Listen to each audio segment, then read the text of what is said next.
everyone. Hi, Tony. So before I start, if anybody has an obstructed view, there are lots of chairs up here in the front if you would like to get closer so that you can see a little bit better, just as a heads up. So good evening. My name is Jenny Tebow, and I would like to welcome you to the 7th annual Shout Out to Parents. We are so glad that you are all here. We hope you had a fabulous meal. I was very pleased with it. At CADY, we believe parents are their children's first and most important teachers. That's why we're celebrating each of you tonight during National Parents Involvement Month. We are also celebrating grandparents, as you are parents as well and are very influential in your grandchildren's lives. We are so excited to have Dr. Crystal Collier with us tonight as our keynote speaker, who you will hear from shortly. Am I supposed to do the slide? Okay. My kid over there is very helpful, guys. I don't know what I'm doing.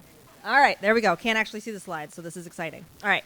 So we would like to extend our deep appreciation to Speare Memorial Hospital and our grantors, the New Hampshire Bureau of Drug and Alcohol Services, and SAMHSA, for making this special event possible, as well as those who have donated to tonight's event. We are so grateful for your generosity. Let's clap for them. It's a great idea. All right. Before we begin our program, let's all take a poll to learn who is in the audience tonight. So if you'd like to participate, take a moment to scan the QR code on the screen. But if you can't see the screen or it's too far away, there is one on your table as well for your convenience.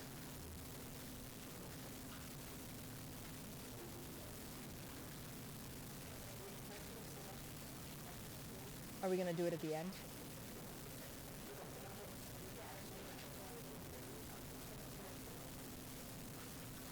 Should keep going.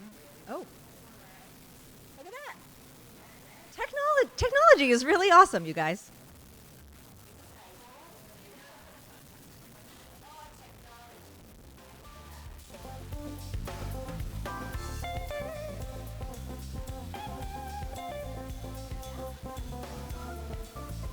So clearly we have mostly parents here, but it's nice to see that we've got some grandparents and other caring adults that really matter that have joined us. All right.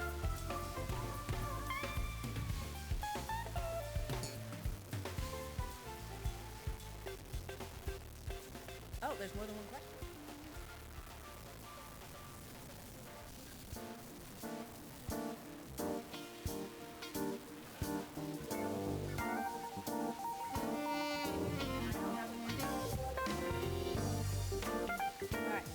So then this page is what region you live in. So clearly most of us here are Pemi Baker, but we do have a couple others from slightly outside, Newfound and Lincoln.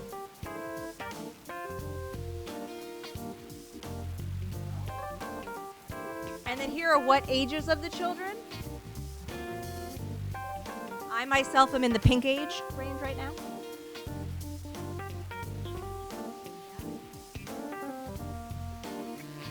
That's great that we have a lot of teenagers because CADY does a lot of work with teenagers. Yeah.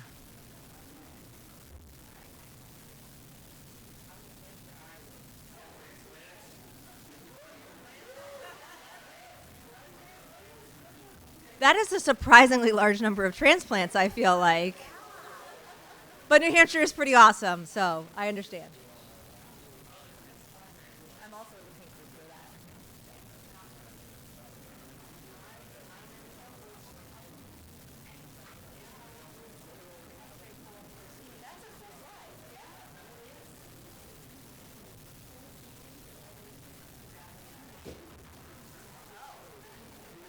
Ooh, this is a fun one. Would you rather host Thanksgiving dinner or have someone else? That's really impressive that it's almost the same. I mean, I'll take it as long as I get leftovers, so it's fine.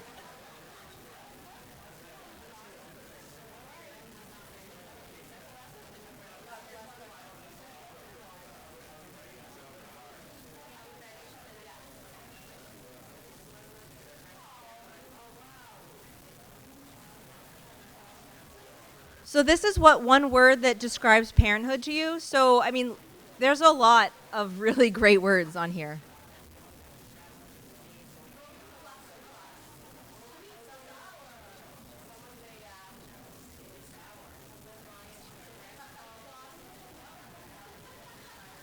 I appreciate the people who did a PG word in case a kid watches this at some point. Blessing. I like that. That's a really cool slide. Yeah. It's awesome.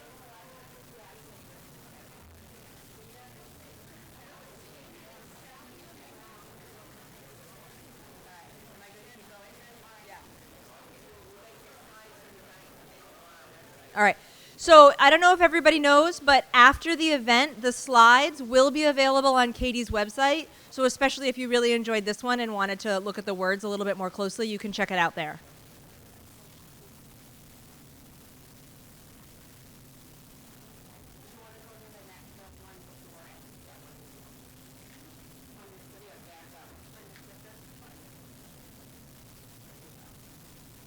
There we go. All right. I would like to acknowledge some very special people. We are so grateful to work with such an incredible group of passionate and dedicated parents. The Central Region Parent Advisory Council meets every other month to discuss relevant parenting issues and implement solutions. Every year, the PAC creates an initiative that brings information, connections, and resources to the parents of our community. If you are interested in being part of the Parent Advisory Council, please let me or Liz know. We're always welcoming new parents to the PAC. There's an insert in your packet with more details on the PAC. It is an honor to work with this amazing team. Would every PAC member in the audience with us today please rise?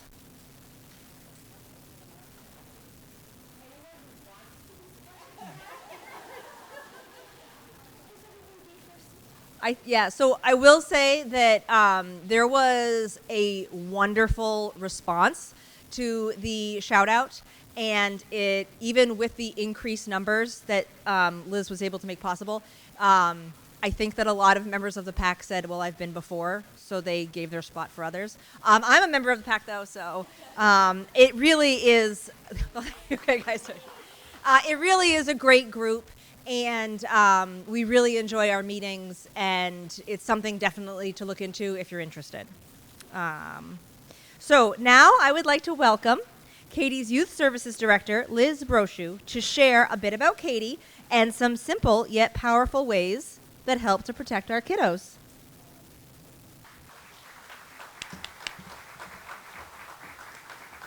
All right. To move this down a little bit. All right. So thank you so much, Jenny. It's so much fun to work with these wonderful parents, so passionate. So I would like to now share a little bit about CADY.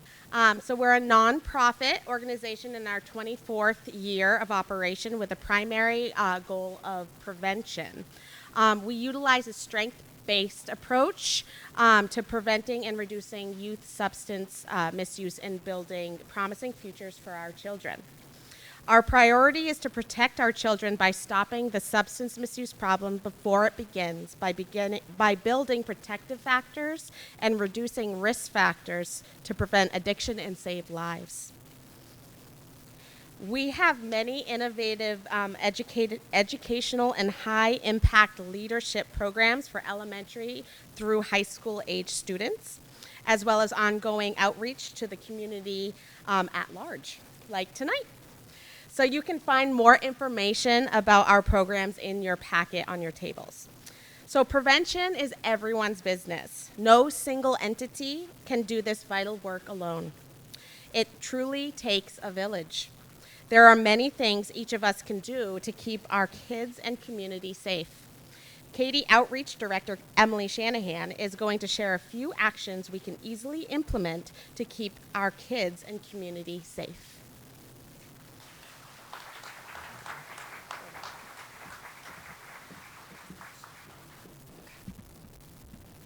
Hi, everyone. Thank you all so much for being here, seeing this amazing group of people. This is one of the, I think, probably the largest turnout that we've had. I'm so grateful that you all are here, and we're so happy to see you guys. So thank you so much. The non-medical use of prescription drugs ranks second only to marijuana as the most common form of drug misuse in America. The majority of teens misusing prescription drugs get them from family, friends, as well as the home medicine cabinet. It's important to keep medications and potentially dangerous substances in a secure location, out of the hands of children, and when needed, dispose of them properly to help prevent prescription drug diversion in our communities. Plymouth Police Department, as well as several neighboring communities, have 24/7 prescription drug disposal boxes. You can prevent drug diversion by taking your unused or expired medications to these boxes. On your tables, you'll see doTERRA drug deactivation bags, which offer a safe way to dispose of prescription medications right in your home. By putting prescription drugs in these bags, adding water and sealing it, the drugs are then rendered inactive, and the bag can actually be thrown away in your regular household trash. Although it may not actually look like it, it is actually environmentally friendly as well. On our resource table, you'll also see a bunch of different lock boxes and prescription bottle locks available to you. Please feel free to take those with you. If it's not something you might need at the time, somebody else might need it, so feel free to take those with you and give them to anybody that you feel might need those. These are really amazing tools that we can use to secure our prescription medications or potentially dangerous substances for our children, including medical marijuana. Drug poisonings in New Hampshire have surged, with young children and toddlers ingesting THC edibles. We have a video on our CADY website done by Dr. Oliver Salmon, a pediatrician formerly with Plymouth Pediatrics, on safe storage. I hope you will take a couple minutes to watch this important safety message on cadyinc.org. Also, please feel free to take one of those lockboxes on your way out, like I said, and if you don't need them today, somebody else might need them in the future. Last year, the DEA issued a public safety alert warning Americans of the alarming increase in availability of fake prescription pills, many of which are commonly misused by our teens, including OxyContin, Vicodin, Xanax, and Adderall. These counterfeit pills are stamped to look just like the original medications, but have actually been found to contain fentanyl and methamphetamine, and these pills are in our communities. If you look at the slide, there's a tip of a pencil which has been greatly magnified. On the tip of that pencil, you'll see a very small dose of fentanyl, which looks almost like little granules of sand. And it's actually a lethal dose. We recently held a lunch and learn where a DEA agent emphasized the serious risk to our children in their One Pill Can Kill campaign. It's really important to talk to our kids about the prescription drug safety and tell them not to take any pills unless it's given by you, their doctor, or their school nurse. Alcohol consumption has always been and remains the #1 public health concern for youth in the U.S. There are several reasons for this. It may be that many don't want to talk about it because of the low perception of risks, because many adults do drink alcohol, or the belief that it's a harmless rite of passage, or the legal status downplays the risks.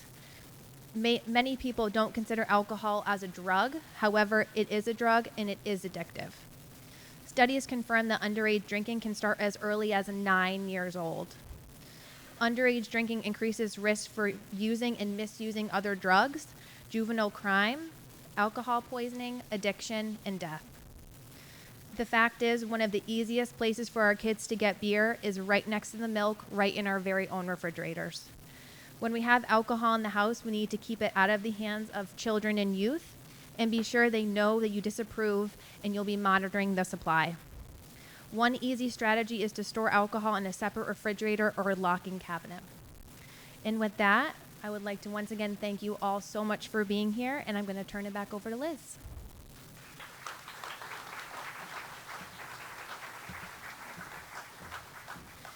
Thank you, Emily. This is we really want to be sharing some of this vital information.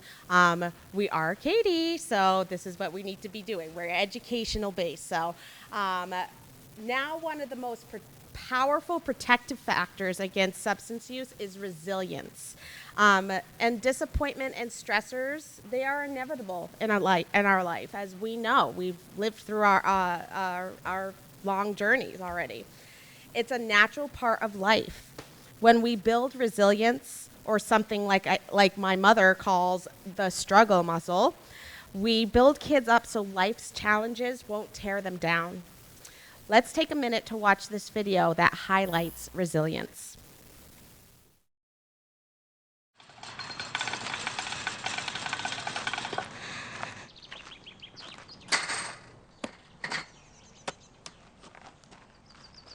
I'm the greatest hitter in the world!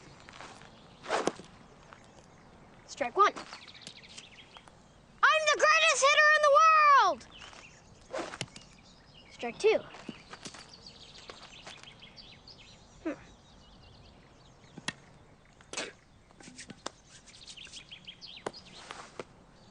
I'm the greatest hitter in the world!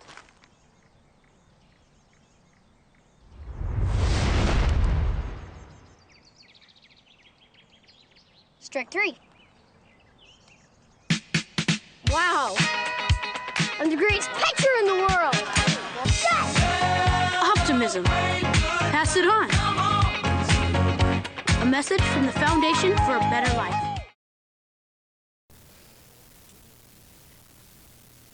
All right. So ultimately, we want to protect every child. And I'd like to say that all of our children are as resilient as this young boy appears to be. Sadly, we know that's not the case. Last year, the U.S. Surgeon General Murthy issued an advisory on youth mental health, calling attention to its urgent public health crisis. He said mental health challenges in children, adolescents, and young adults are real and widespread. Even before the pandemic, an alarming number of young people struggled with feelings of hopelessness, depression, and thoughts of suicide. And the rates have increased over the past decade. The pandemic's effect on their mental health has been devastating. So we're seeing this in our own backyard with many of our kids waiting for hospitals and the ERs for very limited beds at Hampstead Hospital. This really speaks to the serious nature of this issue and why we're here today. So the problems are very real and very scary, and to begin to solve these problems, we need to know why behind the struggle and the strife. For decades, there's been that Surgeon General's warning on packs of cigarettes. But this morning, for the first time, a new warning about something else: social media and what it means for kids' mental health. Why now for this advisory? We're issuing this advisory to sound the alarm. Surgeon General Vivek Murthy says there's not enough evidence to show social media platforms are safe enough for kids and teens. We see rates of depression and anxiety and suicide and loneliness going up among young people. And I'm concerned that social media is an important driver of that youth mental health crisis. This is the defining public health issue of our time, youth mental health. Research shows 95% of teens are on social media. More than a third say they're on constantly. And teens spend an average of 3.5 hours each day on these kinds of apps, something research shows can double the risk of experiencing symptoms of depression and anxiety. The other day, my daughter came up to my wife and I and asked us if she could post a picture on social media. How old is she? My daughter is 5 years old. She's actually in preschool. But she's been hearing about this from her friends. All of the big platforms require users to be at least 13 years old to create accounts. But nearly 40% of kids ages 8 to 12 say they've used social media too. Tech expert Max Stossel sees it in the conversations he's had in the past 6 years with more than 100,000 students, parents, and teachers. When I started doing this work, I was getting the question, is 16 too young to give my kid a smartphone? Now I'm getting the question, is like 3rd grade too young to give my kid a smartphone? Stossel recommends 14, but ultimately the right age may be different for different families. you are almost certain to get pushback from tech companies who say they're trying to protect kids. They have age limits in place. I appreciate that the technology companies have taken some steps to try to keep kids safe, but it hasn't been nearly enough. The Surgeon General thinks Congress can and should do more to regulate social media companies, the same way safety standards are in place for car seats, for example. And at home, the advisory recommends creating a family media plan together, implementing tech-free zones like at mealtimes, and partnering with other parents with similar philosophies for support. What's at stake here is our kids and their future, plain and simple. Here's the thing. The Surgeon General's advisory acknowledges there are good things about teens being on social media, the ability to connect, to have friendships, to find support. We've reached out to the big social media platforms on this, waiting to hear back, but many of them have put some safety precautions in place. Meta, for example, prompts teens to take breaks and has a family center and guides to help people use the platform. It really is a debate for each family. If you're wondering, okay, what is the Surgeon General doing? He tells me that he and his wife plan to wait until their kids are out of middle school to get on those apps. Savannah. It really is the issue of our time. We think about the Surgeon General and the warning about smoking in the 80s, and this, there's a thread here about a great public health issue that the Surgeon General is weighing in on that we all need to pay attention to. All right, so I'd like to ask CADY Executive Director Deb Narrow to share some science-based facts on youth substance misuse.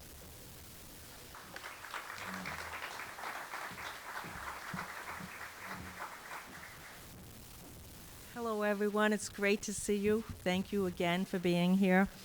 And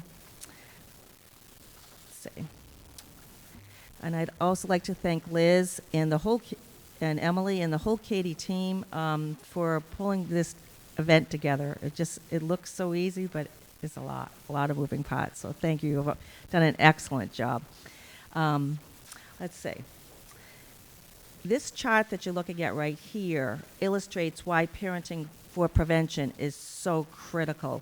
The pink elliptical that you see off to the left spotlights the escalation of drug use from the ages of 12 to 20. And then you'll see that use tapers off over the rest of the lifespan. I often refer to the pink elliptical as the entryway to the addiction pipeline. According to the National Center on Addiction and Substance Abuse, 9 out of 10 individuals who struggle with addiction began drinking, smoking, and using other drugs such as marijuana before the age of 18. This is why addiction is often referred to as a disease of adolescence, because that's where the seeds are sown. This is important because if we are successful at preventing youth substance misuse, we will protect our children, first and foremost, prevent addiction, and save lives. Okay. This chart is from the CDC, and it illustrates the risk multiplier effect of 4 substances towards opioid addiction. As you can see, science tells us that marijuana is not a harmless green plant. Rather, someone with cannabis use disorder is 3 times more likely to be addicted to opioids. This tells us that we need to move beyond the normalization of marijuana, cannabis, whatever we want to call it, including edibles, and open our eyes to the dangers of high-potency THC. CADY published these 2 full-page advertorials in both the Union Leader and also the Penny Saver to raise awareness about the dangers of marijuana use, including high-potency THC, on the developing adolescent brain. We know that marijuana users are less likely to graduate from high school. Oops, should I go back? That's the worst thing about this. You can't see what you're doing here, this location. They're less likely to graduate from high school, more likely to try other drugs, more likely to develop addiction, and more likely to attempt suicide. The scary truth is the Central New Hampshire YRBS, the Youth Risk Behavior Survey, reported youth in our region are higher in sadness, hopelessness, and suicidal ideation than statewide averages, which are way too high. The data was pre-COVID, and this is shocking and very scary. Social media, which you just saw, peers, movies, and TV shows have created so much confusion around marijuana use. As a result, youth perception of risk has decreased, and low perception of risk is a risk factor that leads to more use. We need to remember that youth marijuana use is not inevitable. Okay? We need to talk to our children about the risks and keep the conversation going. Not one and done. It needs to be something that you're always focusing on. How to start the conversation? There's a copy of this slide in your packet, the slide that you're seeing up here, and you'll find a marijuana toolkit with a QR code. I urge you all to open it. It's well worth your time, because this is a very complex issue. Okay. The adolescent brain is undergoing rapid development. It really is a work in progress and is extremely vulnerable to addiction. You're going to be hearing more about this from Dr. Collier later. The adolescent brain is marijuana potency, this is hard to believe, has tripled in the past 20 years and can range up to 99% THC. With potency this high, it's not surprising that marijuana sends more youth to treatment than any other drug. There is absolutely no safe experience, let me say that again, no safe experience with any drug, including marijuana. We need to tell our children that vaping and THC use in all forms is off limits. When parents say no, it makes it easier for our kids to say no. Marijuana is stronger and more dangerous than most of us think. I am presently serving on a legislative commission to study state-controlled cannabis sales in New Hampshire. Legalization. As you can imagine, CADY is strongly opposed to any legalization efforts. Data from states that have already legalized has shown that youth cannabis use and mental health issues rise dramatically after legalization. 2 weeks ago, the commission heard testimony from a child psychiatrist from Boston Children's Hospital, a pediatrician from California, a neuroscientist from Massachusetts, and a specialist from Maine, all legalized states. They were extremely concerned about youth marijuana use, especially high-potency THC.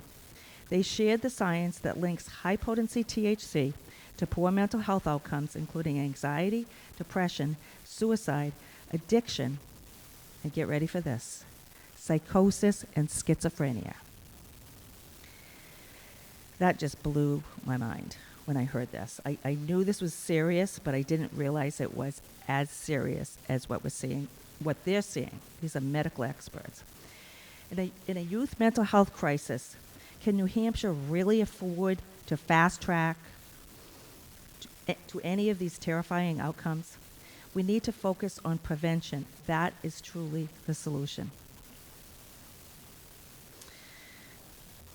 Is that correct? Yes. I love this saying. Soon as you say, my child would never, here they come, nevering like they nevered before. Isn't there a lot of truth to this? I think 3 words should be struck from parents' vocabularies when it comes to drug use. Not my child. Very dangerous to be thinking along those terms. It's safer to assume that your child will be exposed to vaping. It's happening every day in school bathrooms. Instead, have the conversation that any use in any form is non-negotiable. In the case of youth substance use, silence isn't golden, it's permission. I know this is scary stuff for parents to hear.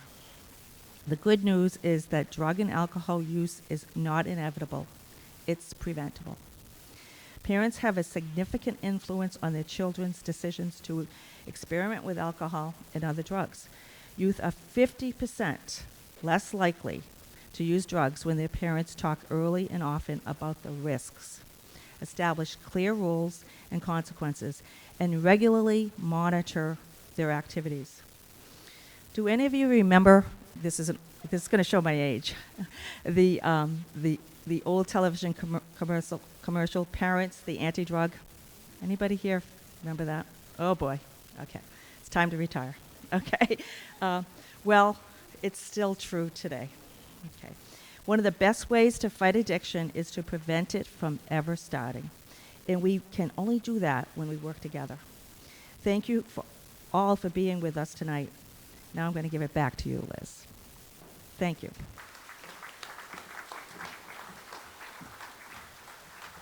All right, I'm going to move a little bit quicker because we want to get to Dr. Collier.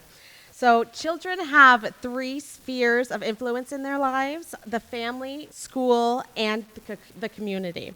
If we want nurturing and stabilizing environments, we need to be on the same page with our messages and actions. So Dr. Ham, a licensed clinical psychologist, says that the combination of supportive relationships, adaptive skill building, and positive experience is the foundation of resilience.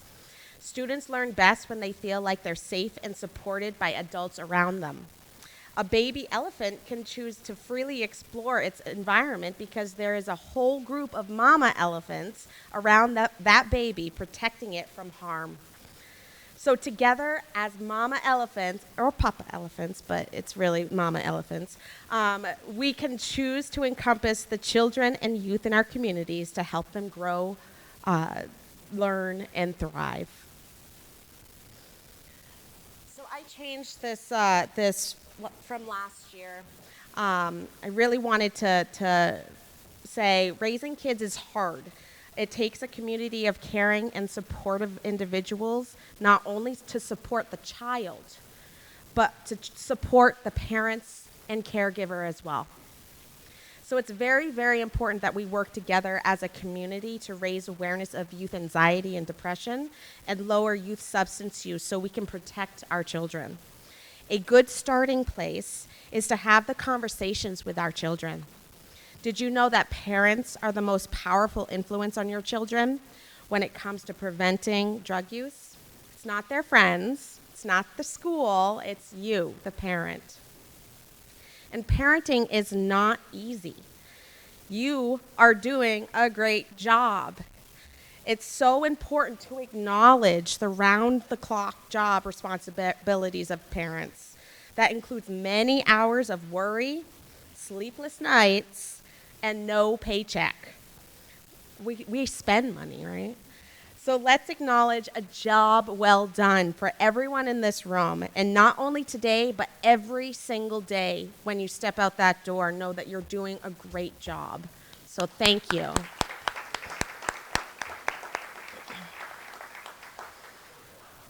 All right. Has anyone heard of the 18-year timeline? All right. So we only have 18 summers with our children. We only have this many years of holidays, all right, of that magic, all right? I'd like to share another perspective. We do have time. I'd like to show this brief video that explains the timeline. The speaker is a mom, but everything she says is relevant to fathers as well. We don't want to forget the dads, so let's watch. Everyone tells you you only have 18 summers with your kids. Everyone tells you you only have a few years before they start school. Everyone tells you blink and you'll miss it. But I want to offer you a new perspective. How about we tell people, if you do it well, if you love them hard, if you show up for them when they need you to, it is not just 18 summers. What if I told you that these years, when they're young, when you're both young, are creating a lifetime of love, and that you have the ability to shape that right now you are creating the start of a love story that will continue on if you do it well. Not perfectly, but if you do it well. And what is well will be different to everyone. Motherhood doesn't need to be limited to the early years. Motherhood continues until the moment you take your last breath. So you have more time. You do. You have so much more time. And what you're doing right now, although it may seem like it's fleeting, is building a really solid foundation for the years to come.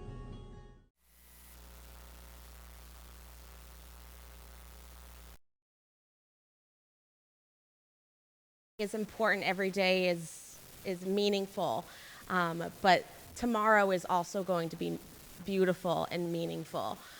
So it's not having that anxiety ourselves that our kids are growing up. But if we do it well, not perfectly, but if we do it well, we'll be able to watch them grow and thrive and learn. All right.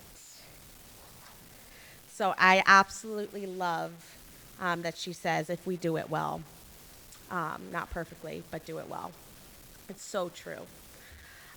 So I just want to leave you with a quote, that these are the years of humbling refinement, of sticking our heels in to do the hard work, to be intentional rather than passive. That is by Tiffany Klein, the woman who just did that video, and she is just very inspirational. So thank you all for being here tonight, for being part of the solution, for doing the hard work, and helping us with our mission of raising happy, healthy, and drug-free kids.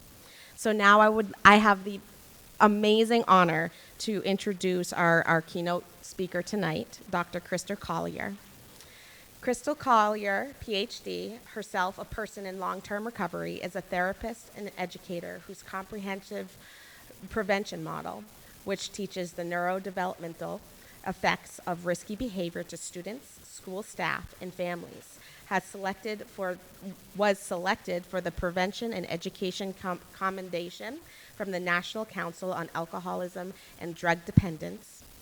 Dr. Collier received the Torch Bearer Award from the Texas Association of Addiction Professionals, Outstanding Research Award from the Association of Alternative Peer Groups, and voted Counselor of the Year by the Houston Counseling Association.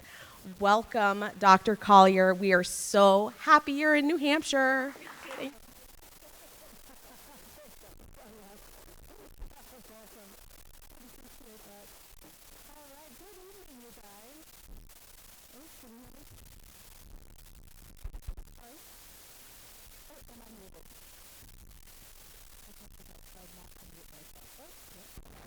There we go. Now can you hear me? Okay, great. Could you please give these guys that put this on for you a huge round? Oh, thank you. This is so awesome. So I flew in from Houston yesterday, and I haven't seen snow in many, many, many years. But it's gorgeous. But I'm going back tomorrow.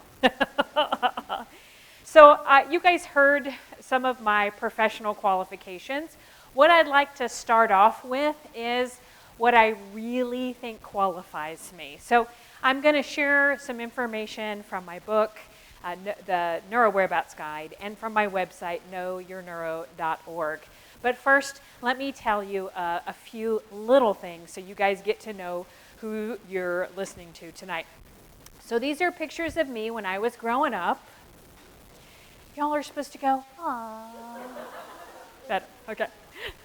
So I was 5 years old when that first picture was taken.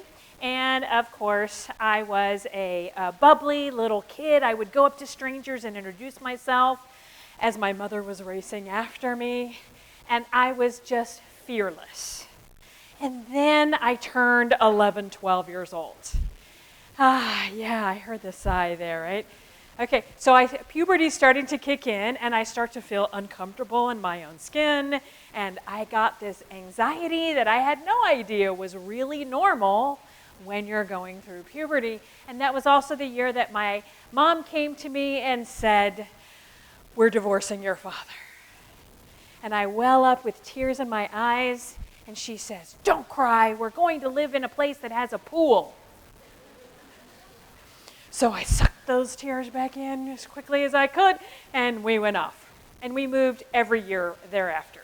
And they all had pools, so I spent a lot of time at the pool, but I also spent a lot of time trying my best to get to know people and getting rid of that social anxiety. So I was about 12 and a half years old when I went to a party that somebody at one of those pools said, "Hey, I'll take you to a party." And somebody handed me a beer. And I remember this thought. I remember thinking, am I supposed to drink this? I don't think so, but my mom hasn't talked to me about this. Glunk. And I drank it. And I remember thinking, dude, this is awesome. Why hasn't my mom told me about this? Like all of the anxiety, which I didn't know was anxiety, but all of that uncomfortable feeling, it magically went away. And so by the time I was 16 years old, with this awesome feathered hair, you remember that stage, right? I had already tried heavier drugs, and then another guy at another party said, don't snort that. Let me show you how to use it in a needle. And that was the year when I became an intravenous substance user. Straight A kid. I would bring a report card home to my mom, all A's. And she would go off 2-3 jobs, working really hard to take care of me. And I hid a drug problem for her for about a year. And then when I was 17, my counselor said, you've got enough credits to graduate. We're going to just graduate you. You're early, go off to college. And of course, I graduated to bigger and better high-risk behavior, unfortunately. And so by the time I was 18 years old, I had really tanked in school. First semester 4.0, 3.0, then 2.0. And I remember going to the store and buying new shampoo, trying to get my hair shiny again. And I had this chronic gum infection. I mean, I was a mess.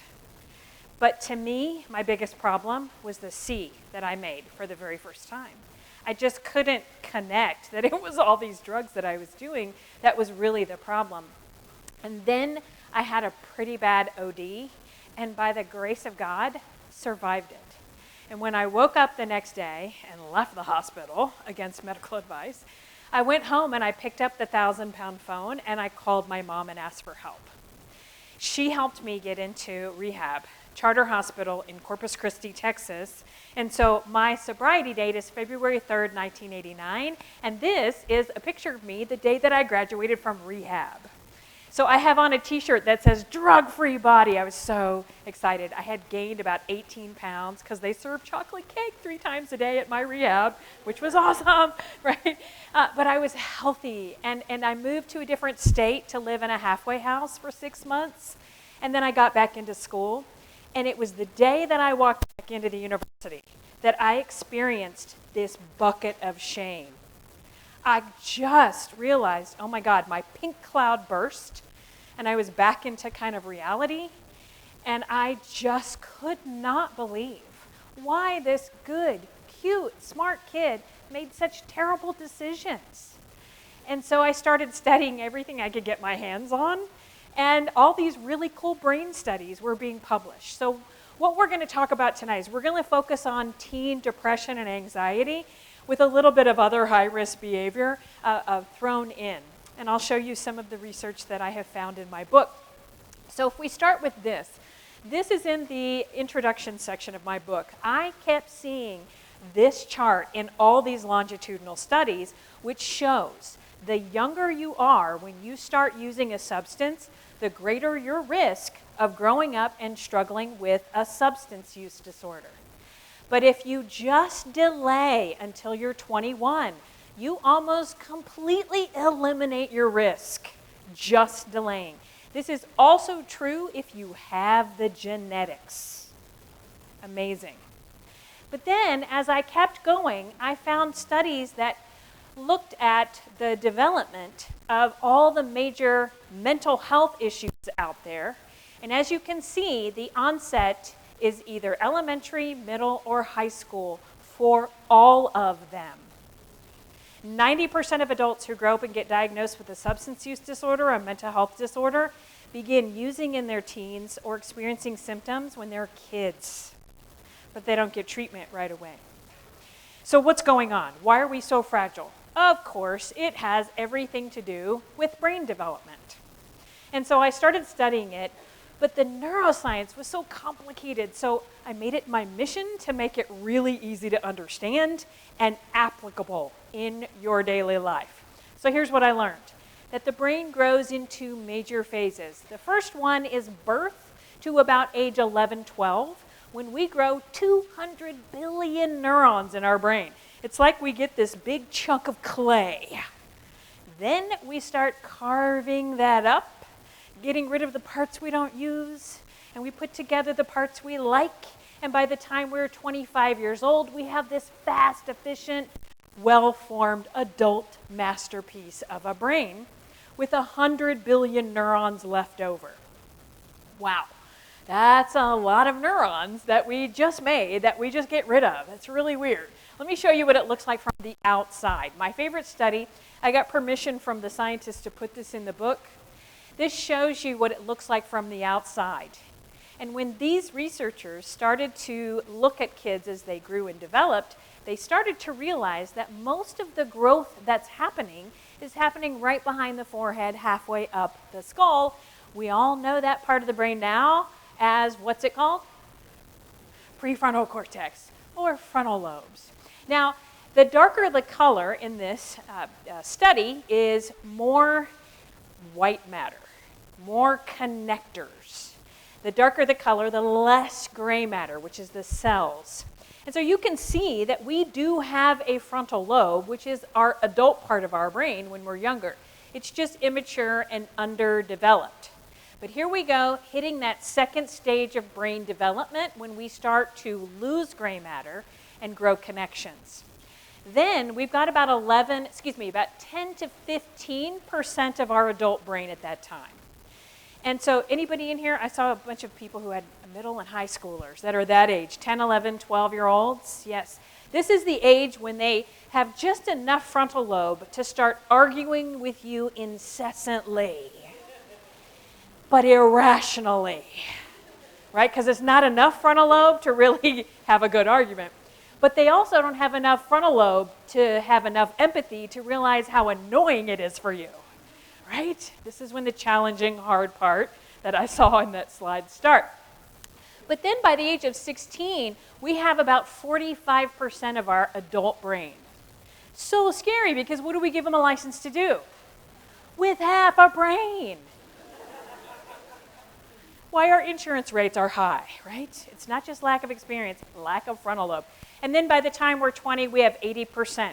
We have a whole fifth of brain development between 20 and 25 to go.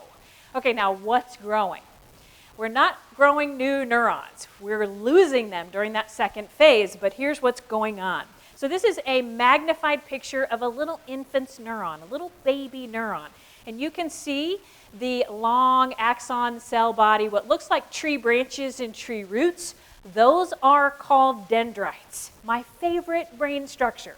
Because literally dendrites are the hardware of learning.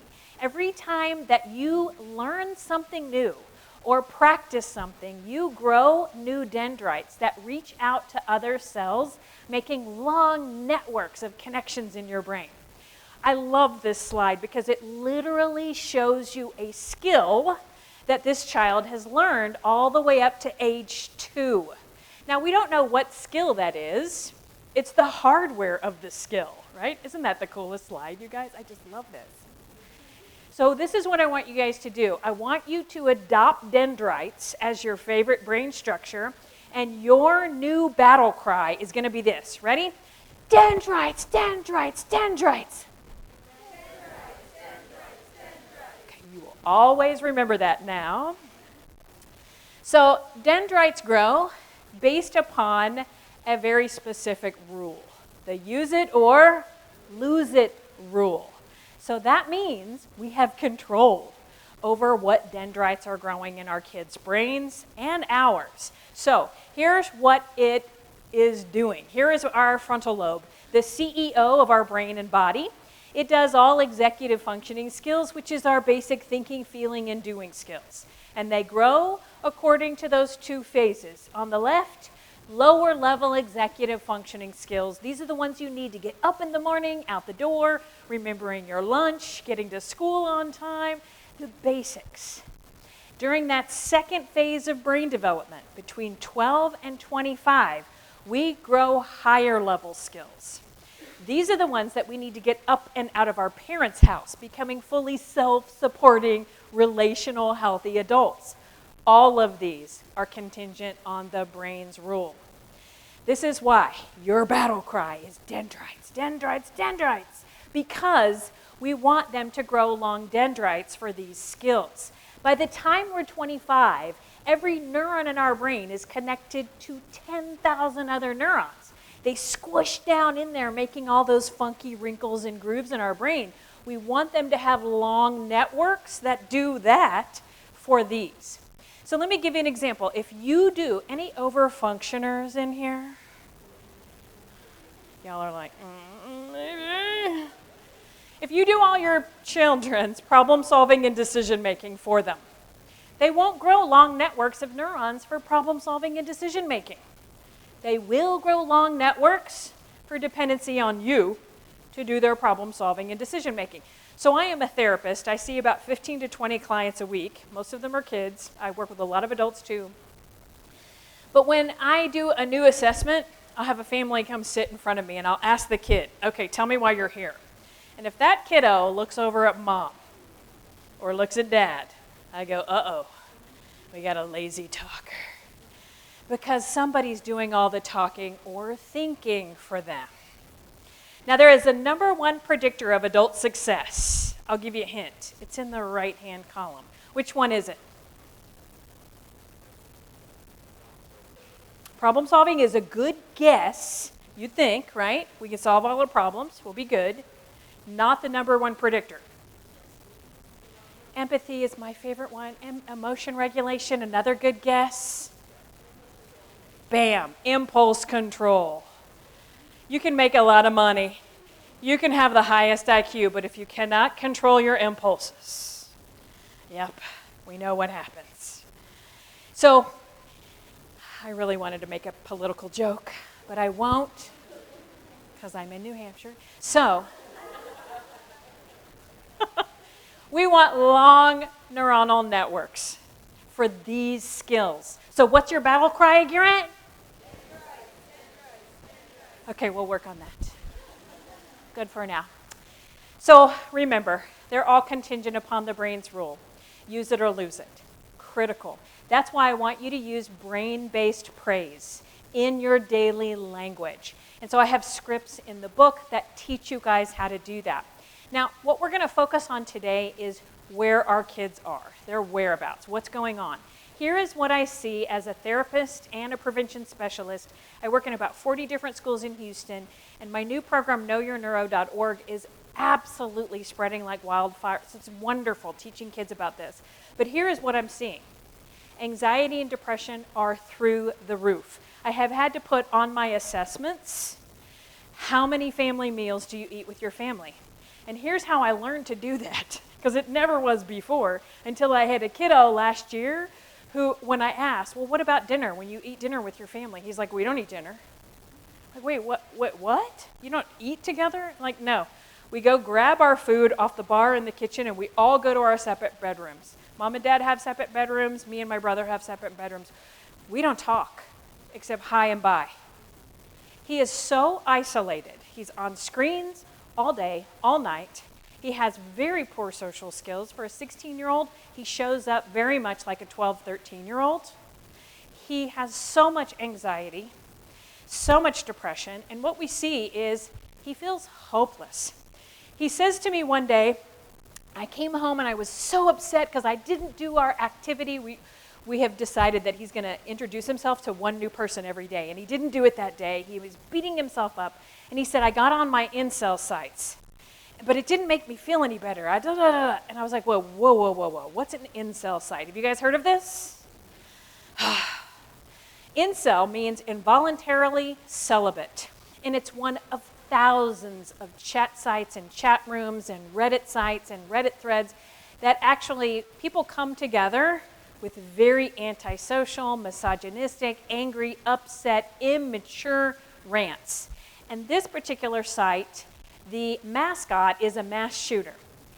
And they all get on there and talk about how terrible they are, how ugly they are, and how women will never want them. And I'm like, dude, okay, did you feel better when you got on that site? He said, no, but at least I'm not alone. I'm hearing this in kids everywhere that are so isolated, but then they get on these fringe group sites that are not really healthy messages. We're seeing that kids have what I call experience deficits. They don't go out into the world anymore and do. I remember when I got my first car, I was so excited to go get gas for the first time. And then I got there and I couldn't figure out how to put gas in my car. And I started to panic. I didn't know I was panicking, but I started to panic. And then I saw this dude finally pull up, and he pulled his license plate up. And I was like, ding! And I went and looked, there it is. I was so proud of myself. We don't do those things anymore. I had another one of my 19-year-old clients. I'm assessing him, and I said, okay, tell me about your sexual life. Have you had intercourse yet? What's your dating life? And he was like, ugh, fluids, gross, no. I've got Pornhub and DoorDash. I don't have to ever leave my bedroom. Experience deficits increase anxiety. Everybody knows the first time you do something, you're anxious, but then you go do it and your anxiety decreases. And every time you go do it, your anxiety continues to decrease. Cannabis use is so high. I have 3 20-year-olds on my caseload today who have cannabis-induced psychosis. They're aggressive and delusional. I live in a state where it is not medically or recreationally legal, but it's everywhere. It's so potent. We're also seeing so much screen exposure, lots of immaturity and psychosis. So much. It's really, really scary. So I started looking at the neuro whereabouts. How do these behaviors affect us? Here's one of the very first studies that's in the book that I researched. This was a National Institute on Drug Abuse study that was done many, many decades ago. The top slides are a fMRI looking down into the brain, taken 1 second apart. Color indicates activity. More activity, the darker the color. This is what our brains should look like when we're sober, no intoxicants, no fear, no anxiety. Healthy, all the lobes on, working together. The bottom slides are of a man who ingested cocaine as a part of this study. What you'll see is the limbic system stays on. The fight or flight parts of the brain, the part that keeps you upright, is on. But look what's happening to the frontal lobe. It is moving the electrical activity into the limbic system because that person is intoxicated. It's also what our brain does when we're scared. That's why we can't think straight when we're really, really scared, because our brain moves the activity into our frontal lobe to fight, flight, freeze, or befriend. Now, here's what I'm seeing. If you do this to your brain while it's growing, does it get to grow normally? No. We used to call that arrested development. Now we have a fancy new term, hypofrontality. Your frontal lobe is off. If we take a look at an alcohol study, 2 15-year-olds, very similar, what we see is that our non-drinker has a lot more electrical activity than a kiddo who drank every weekend for the past 2 years. When they asked his dad, what's your rule about alcohol? His dad said, well, he knows he can drink at home. And when they asked the 15-year-old, what's the rule about alcohol? He said, my dad doesn't care if I drink. Did you hear how his frontal lobe interpreted that rule? And he drank everywhere. You can see he has a lot less electrical activity, but look at the functional, the structural differences. Our non-drinker is growing all of those networks that are squishing down, making all those funky wrinkles and grooves. It's not happening for our drinker. If we take a look at marijuana, what we see on a SPECT scan, looking from the bottom up through the brain, when all of your little dendrites and networks are connecting, you'll see a nice smooth scan like this one. These two guys have a history of smoking the green leafy bud type of marijuana, and you can see what looks like areas of holes. They're not holes, they're just areas that have not grown yet. And it's so scary because you can see what's supposed to be right there, you guys. The frontal lobe.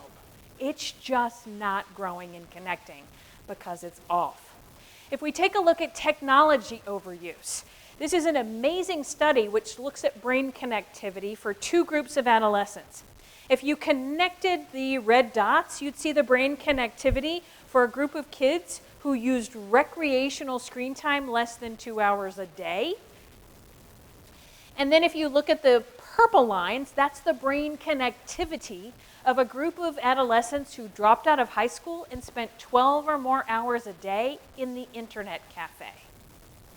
Now, what is amazing about this is you can see there's a lot of dense connections right here. They're using that part of the brain. That is the sensory and the motor cortex right there on top. But look at how many networks they have into their prefrontal cortex. One network. So if we track those two groups of executive functioning skills, the non-tech overusers are going to look like this, whereas our tech overusers really stall out, and that's where they will peak by the time they're 25 with executive functioning skills. Now imagine generations of kids that this is happening to, and what kind of parents, workers, people, citizens they're going to make. If we take a look at video games, very specifically first-person shooter, this is one of my favorite studies because it was so ingenious of how they did it. They looked at two groups. One group was the control group, did not play a game. And then they gave these guys, college-age guys, the job of playing Call of Duty 4 Modern Warfare 2 hours a day for 2 weeks. Now the baseline reading, you can see it right here. Here's what they did. They asked these guys to listen to a scenario, and they had to devise an empathic response. Remember, empathy, an executive functioning skill that grows based upon the use it or lose it rule. So what you see is a lot of activity, especially it stays the same for our control group, but not for our experimental group. Significant difference. When you ask these guys, what do you think's going on? They literally say, well, I'm shooting people in this game all day long. I can't actually have empathy. I have to dumb that down. When I read this study, it gave me chills because I thought about our veterans. We send kids sometimes off to combat at how old? 18. And they may be gone for 1 or 2 or 3 tours of duty, years, where they're dumbing this down. And then they come home and we expect them to turn that on right away. Use it or... Okay, I know y'all are freaking out right now. So give me a battle cry. Ready, danger. Ooh, thank you. There we go. I think that was a mistake, but we'll go with it. This study was so robust that the researchers said, okay, you guys stop playing the game. Come back in 2 weeks. Here's the beautiful news. They went back to baseline. I have a 34-year-old technology addict who is a client of mine. He's been using video games for hours and hours and hours every day since he was 8. He was telling me that he was trying to get his kids to go to sleep one night, rushing through the reading of their book, because they really just wanted them to go to sleep so I could get on my... He got in trouble with CPS for shaking his kid, and somebody saw it. He doesn't have enough empathy in his frontal lobe. Everything is very transactional. It's really tough to do therapy with him. We're working on growing those skills. Depression. Here's a slide of somebody who has no depression versus somebody who has had chronic depression for about 2 decades. Frontal lobe off. You guys know when you experience sadness or depression, you feel blue. It's just like the lights are off. The beauty is when we add therapy. This person did 8 weeks of talk therapy plus an antidepressant. And you can see from the top down, here's this beautiful frontal lobe turning back on, as is the whole brain. When we take a look at anxiety, this brave young lady was having an fMRI and had a panic attack. So now we know what it looks like. Red hot limbic system, white hot from the top, and a frontal lobe that is off. If we have kids, because we do, that have the highest levels of depression, anxiety, suicide risk, hopelessness, and meaninglessness, as well as anxiety, than any other generation that has come before us since we've been collecting data on these things. This is what's happening. Their frontal lobe is off. It's not growing. And if that continues from 12, let's say when it starts, to 20, and we look, it's not going to look like this. It's going to look more like this one or more like this one. And if they keep going past the age to 25, they have missed their window. We can grow executive functioning skills later on, but we have to work so much harder at it because it's harder to learn. And so this is a really good slide that illustrates how much time it takes to heal. This is that cocaine addict in the beginning of the slides with 10 days sober, and here he is again with 100 days sober.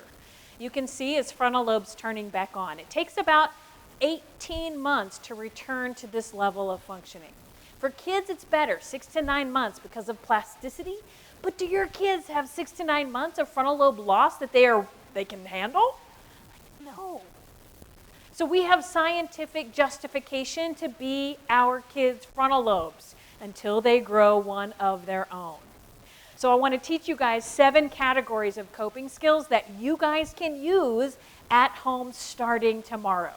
The first one being connection, and not just all of those dendrites. But this is a beautiful slide. They superimposed the areas that lit up in the brain when mom and babies hug and kiss and connect physically. You can see that for both, the frontal lobes light up. Really beautiful studies of brand new moms looking at pictures of kids, pictures of stuff. They flash their child on the screen, frontal lobe lights up. Beautiful studies done of people who are devoutly religious, just talking an fMRI so you can see what's going on. And then they would say, okay, now pray. Frontal lobe lit up. This is where we connect to each other. This is where we connect to our higher power. This is off when we're engaging in risky behavior or suffering from chronic mental health. So resiliency is so interesting. You mentioned it earlier, and I was thinking, oh, this is going to be good because I studied this for the book because I wanted to find out, okay, how can you make yourself resilient? Like, what's the formula?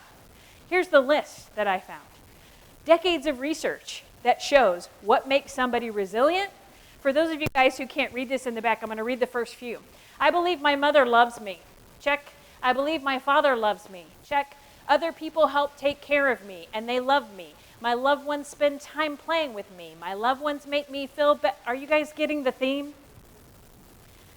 Resiliency requires connection. Knowing that at least one person loves and cares about you will help a kid survive even the most deadliest of environments and situations. So correction requires connection. We focus a lot on what we see out here, the defiance, the complaining, the fighting, the refusing, all that stuff. But if we really connect with kids and understand what's really going on for them, but it requires connection first. If we look at creating connection, create a family code. I created the it's a worksheet, 1-page worksheet, 3 questions, an activity that you can do. I've been doing this in churches and schools. I've been asking schools to have family code day where they actually bring in food and create this. You can do it as young as 7 years old. Just a few sentences that describe what your values are and what the no's are in your family. This allows you to teach kids what your expectation is. And so I'll read mine. In the Collier family, we treat others with kindness, compassion, and respect on and offline. We take care of our brain's development. We don't use drugs ever, and only alcohol when we're 21 or over, unless we're in recovery. Then we just don't do it. You put this up on the wall, somewhere where kids can see it. One of the dads in my groups, he did one, and it had a really cool, he took his kid's sketch, and he brought it home and made it into a coat of arms. One little girl did a tree. Everybody had a name in the leaf, and then the code was in the bark. Put this up on the wall, and then refer to it when you're eating together. It's important to remember that family meals are protective. As family meals go down, when kids get older, high-risk behavior goes up. But as family meals go up, high-risk behavior starts coming down because it creates connection and unity. And then you can use some of the conversation starters that are in the book and on my website, Know Your Neuro, to actually create conversations and segues at the dinner table. So let me tell you what this sounds like. You're going to go to the month and you're going to say, oh, hey, guess what, you guys? It's National Eating Disorders Week. And your kid's going to look at you going like, what are you talking about, Mom? And then you say, do you know anybody who has an eating disorder? And if your child is like, no, check, done. Next year, we'll bring up that same conversation. Next year, your 11-year-old's going to say, oh yeah, Sally has anorexia. Then you're going to use the 3 magic words. What are the 3 magic words? Oh, you guys are so well trained. Dude, I'm sorry, that's your battle cry. The 3 magic words are not I love you. They know we love them. 3 magic words are tell me more. So you're going to say, tell me more. And you're going to listen to your 11-year-old tell you all about Sally's anorexia. And then you're going to point to the family code and say, hey, guess what? In our family, that wouldn't happen because we take care of our brain development. Eating disorders can hurt the brain development. But if you ever have like a body image issue or something, please come tell me. We'll talk about it. And if I'm not the person you want to talk to, we'll find someone for you to talk to. Done. Conversation over. In 4 to 6 weeks, you go back to the conversation starter calendar. And this time you might say, hey, did you guys know it's National Smokeout Day? Again, your kids are going to be like, Dad, what are you talking about? And simply say, today on this day, everybody tries to quit nicotine who is addicted to it. Do you guys know anybody who vapes? And then you're going to hear, oh yeah, Johnny got kicked out of school for doing that. And then you're going to use a really important therapeutic technique. It's called duct tape therapy. Have you guys heard of that? You haven't? Okay. There's instructions in the book, but let me give you a preview. Imagine a piece of duct tape going where? Because we talk too much. Parents talk too much, right? Duct tape therapy. Tell me about Johnny. Tell me more, right?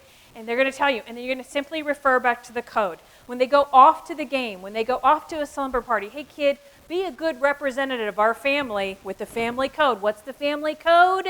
And if your kid's like, Mom, the family code has wah, wah, wah, wah, wah, wah, wah, wah. That is music to your ears because now it's in their brain. They are 80% more likely to say no when they know what you expect and they've practiced their refusal skill ahead of time. So what I want you to say, if somebody offers you that vape, what are you going to say? I want you to figure out the most hip, slick, funniest, hilarious way of saying no. Play that game with them. Then use executive functioning building skills scripts, being brain-based parenting. Ooh, tell me how you organize that. Ooh, tell me how you solve that problem. That was really awesome. Good impulse control, nice. You calmed yourself down today way better than you did last week. When you add praise to a behavior, what does the behavior do? It goes up. Skill number 2, let's talk about emotional literacy. Teach your kids how to be emotionally literate. The human body can experience over 100 different emotions.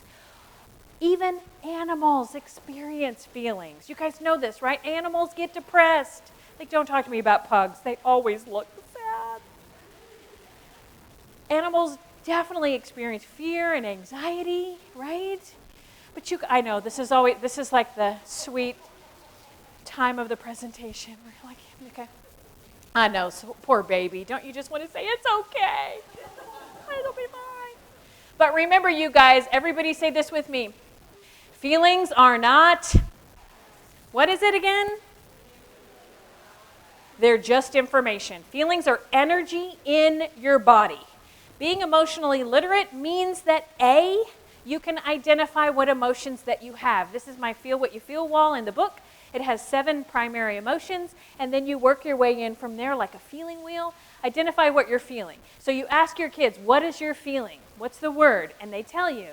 And then the second step is, what does that feeling tell you that your body needs or wants? So if you feel hungry, what do you need? If you feel sad, what do you need? If you feel angry, what do you need? Somebody's like, punch him. No, don't do that. This is emotional literacy. Start young. 2 steps, easy peasy. There's a really fun video on knowyourneuro.org in the kindergarten to age grade 2 section on my feelings. Teach them how to have them and how to take care of them. They won't grow up and use over them, drink them away, or smoke them. Make sure they know how to. And if you have little ones, everybody should buy a bag of kimochis for everybody during the holidays, for Christmas. These are really, really awesome. I have them a bowl in my office. Kids come in and they use them. You can put them on the dinner table to use them as conversation starters. Really, really awesome tool. Make sure you teach your families the functional family rule. In our family, we talk, we deal, we feel, we trust. Then when your kids are like, oh, Dad, I don't want to talk about that. Too bad, kid. In our family, we talk, we deal, we feel, we trust. That's what we do. I have 10 minutes of your time, and I've got a great book that's got awesome pictures, really easy to follow. Okay, the next skill, harness emotions. Remember, anxiety is just energy in your body. I love this because it shows you the heat signature of a lot of different emotions. If we take a look at anxiety specifically, it's important to remember that anxiety just means we care. We care about something. That's all anxiety means. And so you can harness this. You can harness this and teach kids about the inverted U, which says as anxiety goes up, our performance does too. But then we have this optimal level, right? Where we get past that and our performance starts going down. We need to teach kids, where's your optimal performance level? And we need to give them the skills that teaches them how to stay here and how to make sure they harness that. Stress lives in the limbic system, but it's just a gauge. And so if you know that you start getting scared, it goes into the orange or to the red, you can start to utilize skills to help calm your amygdala down, know your brain structure. One of my friends says, I talk to Amy. And I'm like, who's Amy? My amygdala. Love that. Okay, the next skill is know your signs. Everybody is different. We all have different reasons that we're stressed. Top 5 reasons for adults to be stressed: money, work, performance. Top reasons for kids: family, school, social issues, body image, romance. Don't shame them or belittle them for this. These are big deals for them. It stresses them out. Know the red flags. So ask your kids, what are your red flags? You know what they are, but they need to know what they are. What are the things that help you know when you're burned out or too stressed? Here's what I know. When I'm across from my clients, which I usually love and adore, and I start hearing this little voice that says, really, this problem again? Really? This is like the 10th time you brought this up? Like, please know, this is the confessions of a therapist right now, but when I start thinking about that's not who I normally am. That's a sign I'm burned out. That's when I need to go on vacation and take good care of myself. Teach your kids how to identify their own warning signs and make sure they don't use substances to deal with them. I hear so many kids today say, oh, I smoke weed to help me sleep. I smoke weed to reduce my anxiety. Weed actually increases anxiety and sleep problems. So it's important to remember the relationship between stress. Stress and increases a chemical or a hormone in our body, cortisol. Cortisol dampens dopamine. Dopamine is the calm, happy feeling that we get when we do good things for our survival. So when we're stressed, cortisol goes up, dampens dopamine, and we crave that which spikes dopamine levels the highest. I called my husband one day and I said, hey, can we have Papa's cheeseburgers for dinner? He's like, oh my God, did you have a bad day? And I said, how did you know? He said, that's your comfort food. That's what you want when you get stressed. So we need to teach this to kids and let them understand there are different ways to cope. Use HALTs. Hungry, angry, lonely, tired, stressed. You can ask your kids, are you hungry, angry, lonely, tired, or stressed? They say yes to any one of them, follow suit, right? Eat, sleep, calm down, whatever you need to do to halt. Then know your style. So you guys know that when you try to teach kids relaxation skills, right, coping skills, they're like, oh, I can breathe. God, why do you keep telling me to breathe? Because breathing may not work for everybody. So, know yourself and know your needs. So here are the 4 core coping skills strategies. I want to go through these really quick and you identify where you are. If you're a centerer, a channeler, or a reflector, or if you just really like a lot of structure. So if you like to get centered, these are the kids that don't like to breathe, right? Or excuse me, that like to breathe. If you like to be quiet, quiet and meditate. Oop, I'm going the wrong way here. Am I? Yep, I'm going the wrong way now. Okay, if you like to meditate, if you like to do deep breathing or visualizations, that's your way of coping. But you also might be a channeler. There are people who are like, I just got to go for a run. I just got to exercise to get that energy out of your body, or do projects, or create something to channel that energy, those emotional energy somewhere. You could be a reflector. This is definitely me. I need to talk to my girlfriends and tell them the same story 20 times, and then I'm good. Or therapy, or journaling. Structure. You may be the person that just needs structure. You need to make lists that make you feel better. You need to wake up at the same time. Every kid is different. So ask your children to identify what their style is. And then they can kick those in when they have the feelings. So self-care will look different for absolutely everyone. Important to remember that. Okay, positive self-talk. I did a study of 3rd and 4th graders, and I asked them to tell me what their self-talk was. What did they say to themselves? And here's what we saw. For those of you guys in the back, I'll name a few. I'm so stupid. I hate myself. I'm a loser. She's such an idiot. I cannot believe he did that. This sucks. I'll never get it. Everything's horrible. I'm fat. I'm going to fail. 3rd and 4th graders. This came from them. When I asked them, God, where did you learn to talk to yourself like this? What did they say? Mom, Grandma, Dad. So help them learn self-compassion, how to talk to themselves. If you're the kind of person who says, I don't know a lot, think of how many times your body has to hear you say you don't know. And you're probably a very smart person. Stop telling yourself you don't know.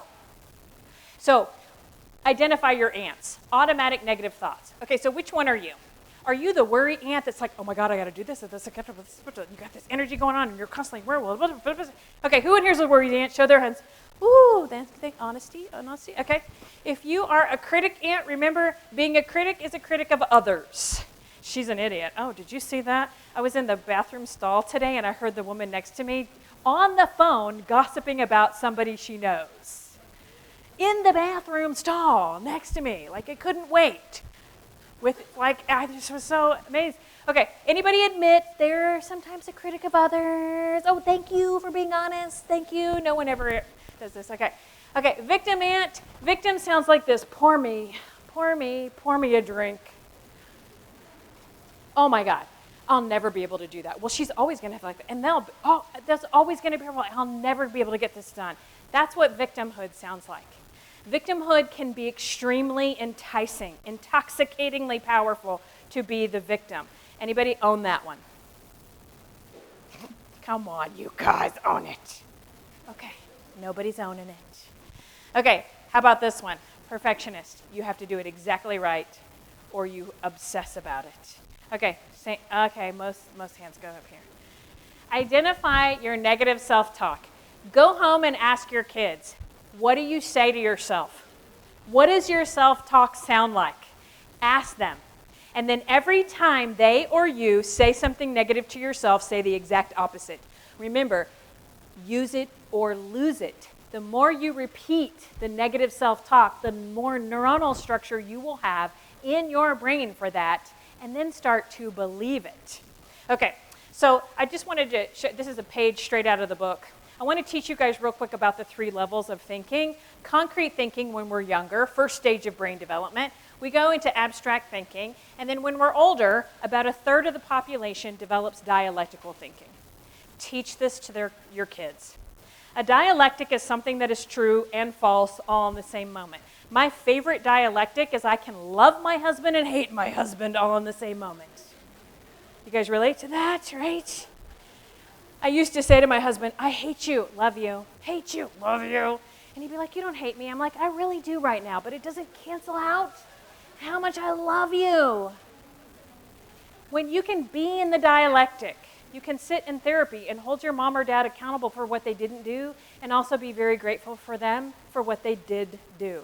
It really opens up room to cope in a different way. Last, the basics. In the book, I've got the activity pyramid that is reprinted. Thank you, University of Missouri. And this helps you teach kids what activities they should be doing. We are way too sedentary. One of the best coping skills is physical activity. And so when your kids say, oh my God, I'm so bored, this is what I want you to do. Do not solve that problem for them. Say, oh, the activity pyramid is on the fridge. Go pick out something to do. Make sure that you teach kids how to do deep breathing. Teach them about their lungs and what they can do to fill them. Interesting study that shows we start shallow breathing as young as kindergarten. And guess which country in the world is the biggest perpetrator of shallow breathing? The United States. Make sure that you teach people how to ground. Grounding exercises ground your 5 senses. They're very, very simple to do. You take a deep breath, silently look around the room and name 5 things you can hear. 5 things you can see. Take a deep breath, silently to yourself with your eyes closed, name 4 things you can hear. Deep breath, silently to yourself, name 3 things you can feel. Deep breath, silently to yourself, name 2 things you can smell. And one last deep breath. Name 1 thing you can taste. Teach your kids how to ground. It's a great activity to do in the car. They will fight you on it, but just like I did, you guys did it with me, so do it with them. And then I hate to say this because it's a screen. I have a kid right now who's self-harmed, and she got this really cool self-harm app. And she puts in all of her urges, and instead of self-harming, she uses the app. Harm reduction, right? So there are some really good ones out there. One of my favorite ones is this one, binaural beats. Really great to help you sleep, which is one of the #1 coping mechanism. Our kids don't get as much sleep today because they're on screens too much. So you can actually make sure that you cut off internet at a certain time by your wireless router, or your provider can give you an app that will shut off screens so that they won't go on. Remember, a 16-year-old only has 45% impulse control. That means when they get a notification in the middle of the night, they only have 45% of the capacity to stay asleep and not look at that notification. Okay, so these are the QR codes for my book that's available in Spanish and available in English. I also read this out loud, so it's on Audible, but you will listen to me talk for 14 hours straight. So you may have enjoyed that. It just won an award for the best interior design by the Indie Excellence Awards, which makes me really happy because no page in this book is different than any other page. I looked at 18 different high-risk behavior and how they affect the brain, and I put them in according to when they show up. I also graphed them so you could see when they show up, so you know when to have that conversation, and when you do, there's a script and an easy-to-follow checklist. First chapter is all about healthy brain development. Second chapter is how it gets trapped or addicted to risky behavior. Then there's elementary, middle, high school, and a tools section. And if you're really interested in doing your own psychological work, I just published this, FOO mapping, Family of Origin Mapping. It helps you go over 5 neurodevelopmental substages, what happened to you during those times, if you had any events or traumas that created certain ways of thinking, feeling, acting in the world, that are maybe not serving you well. Everybody has a foo button, I just want you to hear, or a roo button, or a su or a ku. Religion of origin, society of origin, culture of origin. Now, doing your work will help you to not install a foo button on your child, or at least a smaller one, right? It's that one of the best gifts that you can give your kids is to do your own work. And then when they're ready to go to therapy and complain about you, you can say, hey, I'll join you. Don't worry, I'm good. Do it. I'm open. I can be in that dialectic. You guys have any questions for me? Now's the time.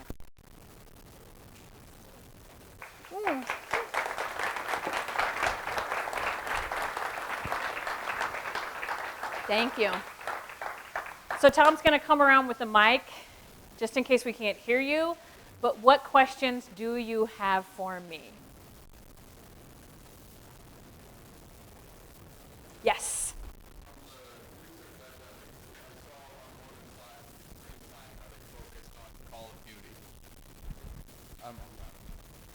What could? There's people in the back, though. Would you? Yes. There you go. So on screen time, it focused on Call of Duty, but from the research that I've done, it doesn't matter the type of screen time that they're getting.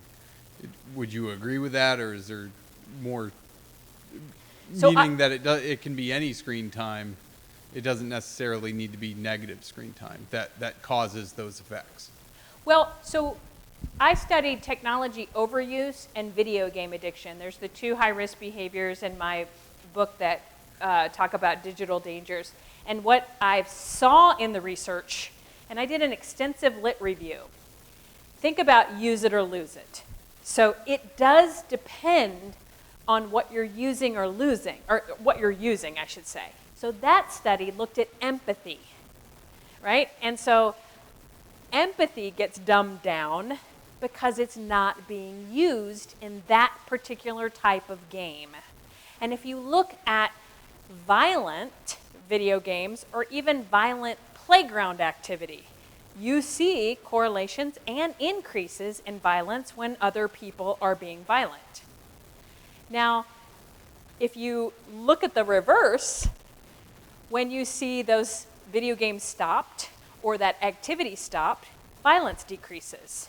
Violent behaviors decrease. If you look at a game where they're building something in the game, you see increases in problem solving. You see increases in eye-hand coordination with a lot of video games. You see increases in multitasking and fast-moving stimuli tracking. So what I can't say negative or positive, because even Call of Duty is a violent first-person shooter game, but it's really fun and has all kinds of activity. I mean, you know, so it's what you're using as opposed to what you're using. So in my book, what I talk about is screen time guidelines. And remember that you grow dendrites when you engage in an activity to 3 to 4 hours consecutively.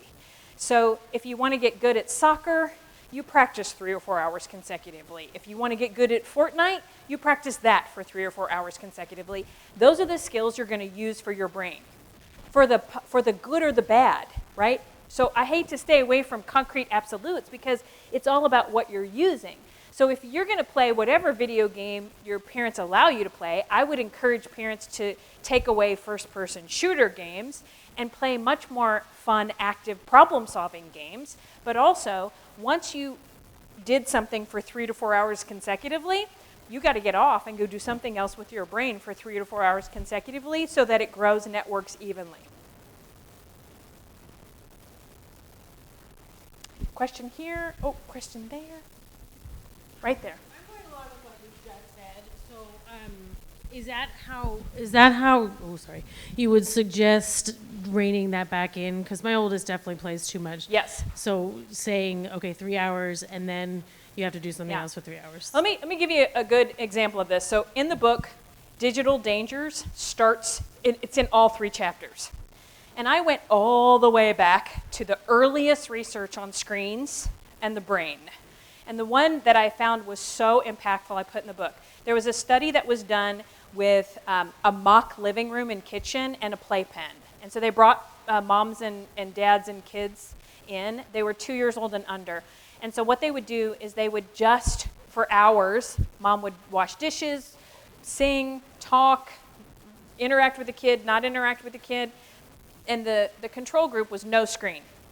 Where does baby look? At parent, the whole time. Then they put a TV in the room. Now where does baby look? At the screen, the whole time. One of the best gifts you can give to your kids is to read to them and to look at them in their eyes and co-regulate and reflect. That's in the elementary chapter of this book too, because if kids, think about how much screen time kids are getting. Early exposure is so damaging because they're not co-regulating with us. They're not seeing out their emotional expressions because they don't know that they're having an emotion unless it's reflected in our face. Right? They don't learn communication skills unless we talk to them. They don't, right? If that's not happening very, very young, you can see all the scaffolding that gets built upon that. And of course, our generation is the guinea pig or kids, right? Because they've been just given unfettered access, like that young man I was telling you about who's got a video game addiction. So in the book, I talk about the American Pediatric Society's guidelines. And really for elementary, it's no more than 1 to 2 hours consecutive, and you keep it on the weekends. This is rec time, not academic screen time, rec tech. And then for middle school, no more than 2 to 3 hours consecutive, and they earn it. So they can earn that on Saturday, they can earn it on Sunday. And then for high school and above, 3 to 4 hours consecutively. Wait until high school for smartphones of any kind, social media of any kind. Number one way kids and adults get drugs today, Snapchat.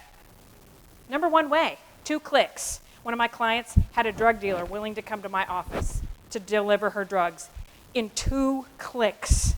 It's amazing. So, but besides the screen time guidelines, add the brain balance rule, right? And say, okay, you earned your 2 to 3 hours. Now go do something else with your brain for 2 to 3 hours. Or you want to go do that together? We'll go for a walk. Like whatever it is, and that's where the activity pyramid comes in, can be really helpful.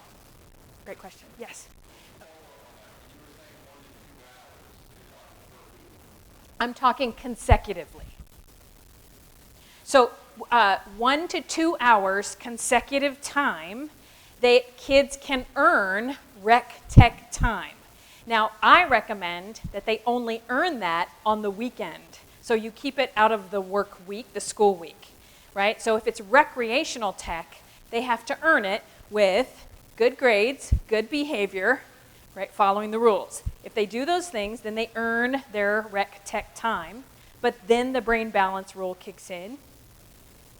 And I know a lot of you guys are like, oh my God, like, because we're way above that. How do I dial that back? It's really freaking hard to dial that back, let me just say. I've got a chart in the book that shows an extinction burst. Because as you take it away, you're going to see a huge extinction burst. If you've got a kid who's throwing a techno tantrum, right, or they refuse to get off because they're throwing a tantrum, their frontal lobe is not mature enough to actually have that tech yet. This is why the Surgeon General came out with this. The Archdiocese of Galveston, Houston has hired me this year to go to almost 250 schools to do a technology presentation. You can find that on operationparent.org, an hour of how your brain is affected by technology. So please know, I love my technology, but exposing kids to it so much wires their brain for that particular skill. So we really want it to be balanced as much as possible.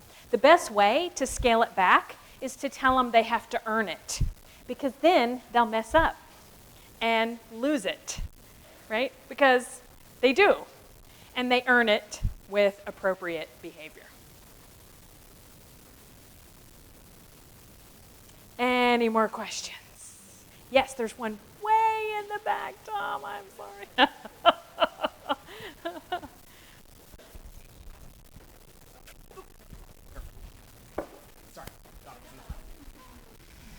So I have a 19-year-old son who has been diagnosed with Asperger's, and his comfort level is being by himself and not experiencing these social interactions that a lot of other kids get. So how do you encourage without pushing them out of their comfort zone? Or maybe you do. You do. You push them out of their comfort zone, but much differently than you would somebody who did not have a learning disability.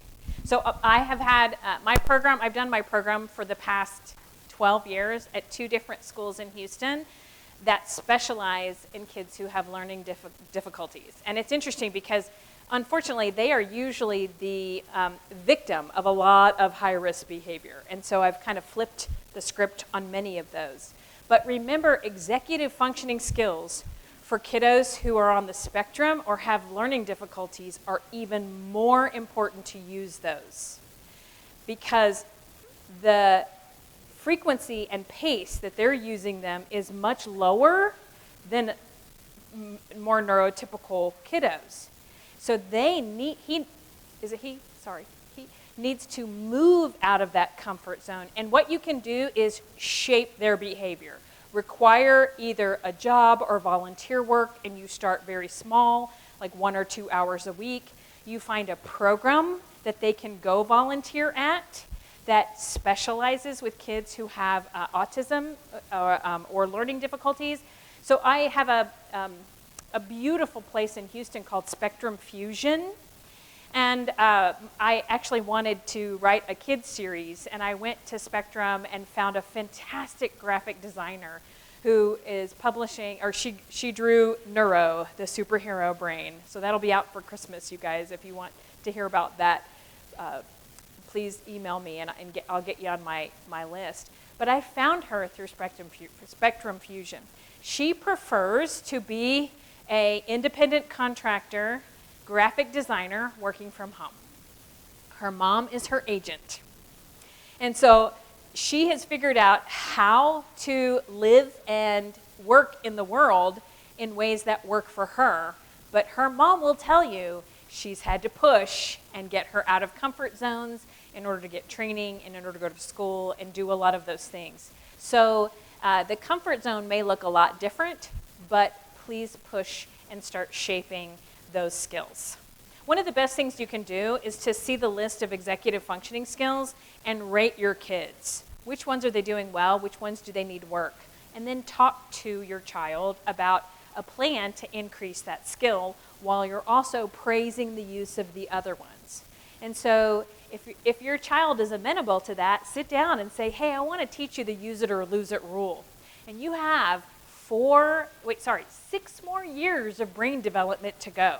I want you to use these skills a whole lot more so that you won't lose them.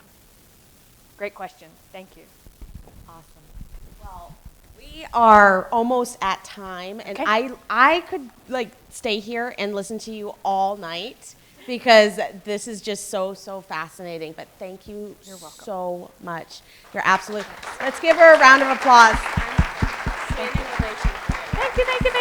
I am blown away. Thank you so much. You got it. And we do have Dr. Collier's books out back for a deal still. On Amazon, it's like $64. Actually, between $50 and $65, depending upon what Amazon raises the price to. I checked today; they were about $53. So yes, you're getting them at my publisher's rate. Absolutely. So we do have, I believe, 15 for sale for $40. That is a steal, and that is a good Christmas gift. Put that under the tree. So go ahead and they are signed by Dr. Collier, so those are going to be worth a pretty penny. So go ahead and we have Anne and Cassie in the back who are going to help with the sales. So go ahead and see them after. Dr. Collier will be here for questions if you need or would like to speak to her. But I would like to invite Jenny back up. She does have something for Dr. Collier. So thank you so much. So last year, the speaker was like, oh, wow, a honey basket. I want to win that. And I realized, yeah, the speaker gets their own jar of honey. So, yay! So that's honey from our bees. Great. Thank you. Are we ready to start the raffle? Raffle. All right, so now we're going to segue to the raffles. Thank you. Also, this is the pamphlet that we were talking about, and if you look in it, one of the handouts is about being in the Parent Advisory Council, so it's right there for you. So if you can, you can hang out with us up here next year.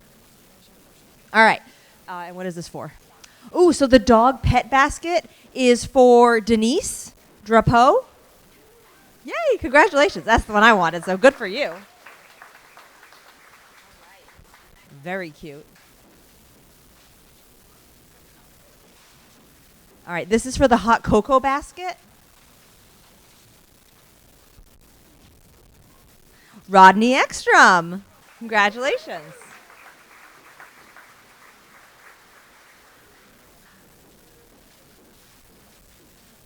All right, so this is for a copy of the Neuro Whereabouts Guide.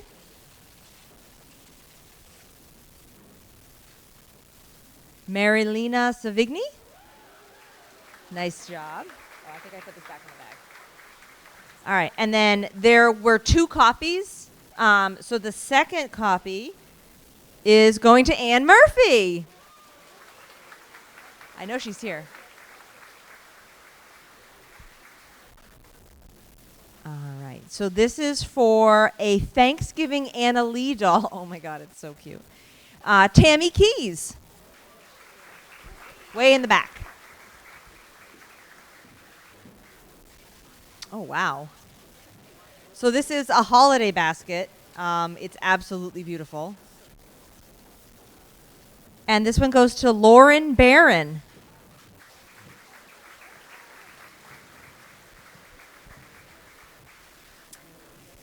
I'm quite partial to this one because I put it together. But this is a bird basket. It has a couple different kinds of bird seed and a little, it's not a bird feeder, it's a bird house. It's past my bedtime, I'm sorry. Stacy Burrell. Is Stacy still here? She might be in the bathroom, we'll call it later.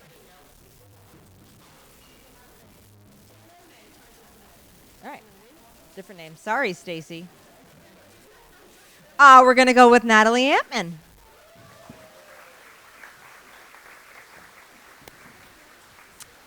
This nest basket is the farm basket. So it has 2 jars of honey from my husband. I say it's our honey, but it is all his honey.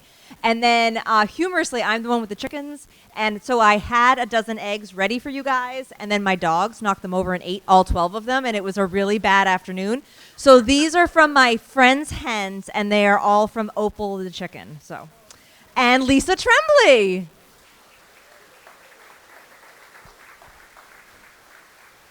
All right, and this is the baking basket, another beautiful one. And we're looking at Jacqueline Malby. No, Jacqueline Malloy. I even know who that is, and I said her name wrong. She's in the straight back. All right, that's it. All right, thank you guys so much. And then we're just going to wait 1 second. I just want to have us do another round of applause for everyone at CADY because you guys are all so amazing and put on such an amazing night. And here's Liz. So we now are going to do, we hope to do the evaluation. Tonight was an absolute fabulous evening.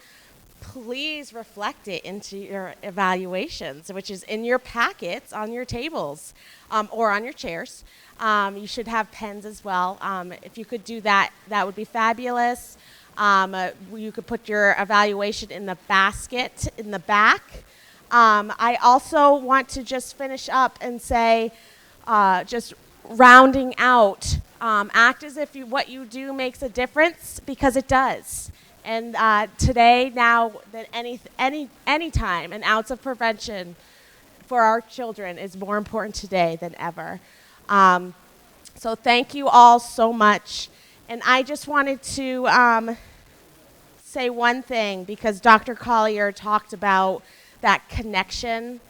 There's one thing, there was a doctor that I found on social media, Instagram, but hugging and connection.